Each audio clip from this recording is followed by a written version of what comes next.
여러분 반갑습니다. 나도 방 카입니다. 네, 오늘은 이 한강 작가의 추천책을 한번 이야기를 해보려고 하는데요. 뭐 기존의 네이버 지식인의 서재랄지 아니면 이제 다양한 인터뷰를 통해서 여러 가지 그 작품들을 추천을 한 바가 있습니다. 근데 이 가운데서 이제 제가 생각하는 베스트 3를 꼽아봤습니다.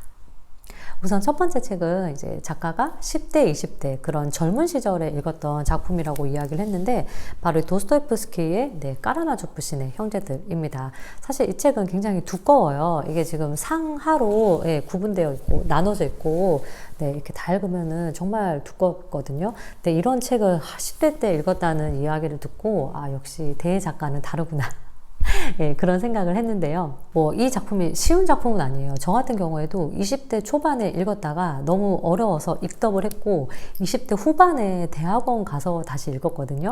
근데 또 그때는 굉장히 책이 재밌게 느껴지더라고요. 왜냐하면은 이 여기에 나오는 형제들이 다 캐릭터가 다르고 뭐 온갖 어떤 인간의 욕망과 시기와 질투와 관련된 감정들이 막 쏟아져 나와요. 인물들의 행동을 통해서요. 그래서 과연 인간이란 어떤 존재인가에 대해서 탐구하기에 정말 좋은 책이에요.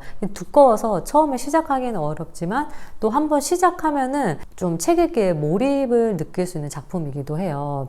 이 도스토옙스키는 사실은 이제 다른 러시아 작가들과 비교했을 때 뭐 톨스토이 같은 경우에는 원래부터 귀족이었기 때문에 어떤 태생적으로 갖는 컴플렉스는 없는 작가였거든요.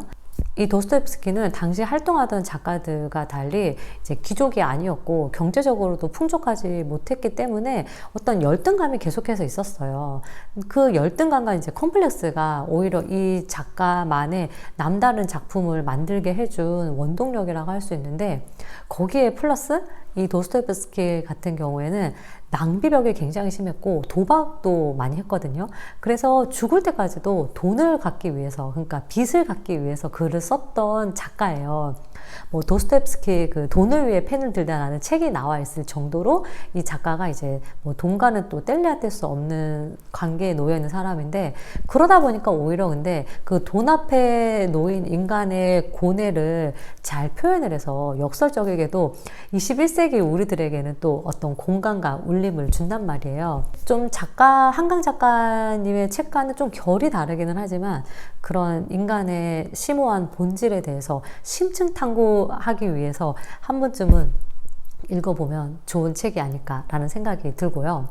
사실 이 책이라는 것도 취향이 이제 나이가 들수록 조금씩 바뀌잖아요. 유년 시절에 이제 이런 책들을 읽으셨다면은 이제 이후에 어른이 되어서 최근에 이제 추천한 작품들을 보니까 이제 대표적인 게 그 아버지께 선물로 드렸다는 책입니다. 바로 이 긴 호흡인데요.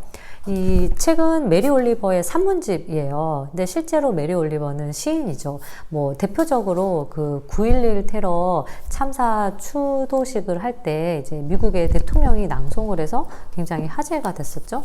바로 이 책입니다. 메리 올리버의 기러기. 이 기러기라는 시로 워낙 유명한 시인인데 뭐 이 시도 사실은 워낙 좋아서 추천하고 싶은 작품이고, 이 긴호흡 같은 경우에는 이제 산문인데 시인답게 중간중간에 약간 시 같은 느낌의 글도 있어요. 뭐 보다 보면은 이렇게 되게 짧게 좀 표현된 문장들도 있거든요. 뭐 예를 들면 돈은 우리 문화에서 힘과 같다. 결국 힘은 아무 의미도 없기 때문에 돈도 별 의미가 없다.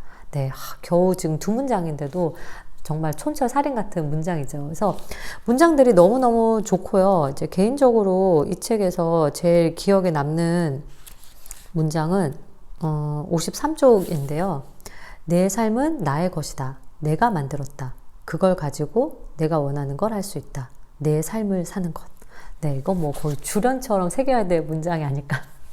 되게 개인적으로 이제 좀 좋은 문장이라고 생각을 했는데, 이 작품 자체가 뭐 까라마조 푸신의 형제들과 비교하면 굉장히 얇습니다. 얇고 또 그냥 한 손에 딱 들어오기 때문에 그냥 뭐 순서 상관없이 이렇게 펼쳐보기에도 좋고, 어떤 그 한강 작가의 유려한 시적인 산문이라는 문체가 이 메리 올리버의 작품에서도 느껴지거든요. 그래서 이 작품 만약에 한강 작가의 작품이 너무 내 성향이고 잘 맞다라는 생각이 든다면 이 작품도 굉장히 좋아하시지 않을까. 네, 개인적으로도 되게 좋았던 작품이고 필사하기에도 괜찮지 않을까? 네, 그런 생각이 들기도 합니다.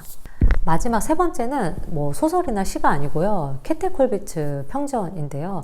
이 캐트 콜비츠는 이 한강 작가가 자신이 제일 좋아하는 이제 화가라고 인터뷰를 통해서 밝힌 바가 있어요. 그래서 사실은 이제 그 인터뷰를 보고 이 캐트 콜비츠가 독일 사람인데 제가 독일에 살 때 실제로 이 캐트 콜비츠 박물관을 갔어요. 근데 이 정도면 정말 찐팬 맞죠? 그래서 그 박물관에 갔는데 이 캐트 콜비츠는 이제 전쟁으로 인해서 아들을 잃었어요.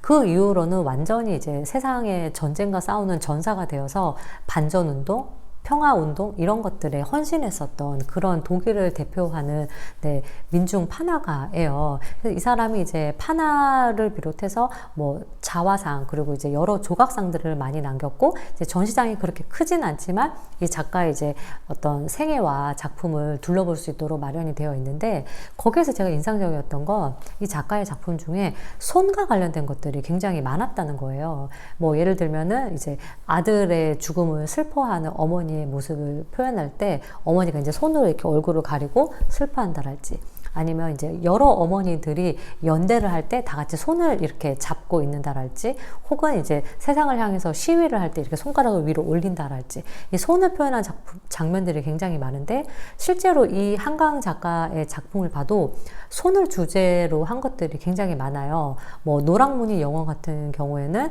그 주인공이 화가인데 이제 손을 쓸 수 없게 돼서 아주 나락으로 떨어졌다가 마지막에 이제 희망을 찾아가는 그런 이야기예요.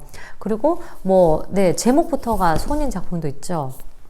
그대의 차가운 손. 이것도 한림원에서 추천한 작품인데 이것도 어떻게 손에 대한 이야기를 다루고 있고 뭐 여러 작품 전반에 걸쳐서요. 네, 손과 그리고 또 어떤 미술과 관련된 그 소재들이 꽤 많이 나오거든요. 이런 부분들은 개인적으로 유추하건데 이 캐트 콜비츠의 좀 영향을 받지 않았나 그런 생각이 들고 또 이 캐트 콜비츠의 삶 자체가 소년이 온다라는 작품을 쓰는데도 좀 영향을 주지 않았을까. 물론 이제 강주에서 태어났고 그런 일련의 과정들이 있긴 했지만 이 캐트 콜비츠가 했었던 저항 정신 그리고 어머니의 사랑 어떤 그리고 세상을 향한 연대 뭐 평화 이런 키워드들이 이 작가에게도 영향을 미치지 않았나 그래서 아마 인생책이라고 캐트 콜비츠 책을 추천하지 않았나 그런 생각이 듭니다. 네, 그래서 이제 총 3권의 책을 만나봤습니다.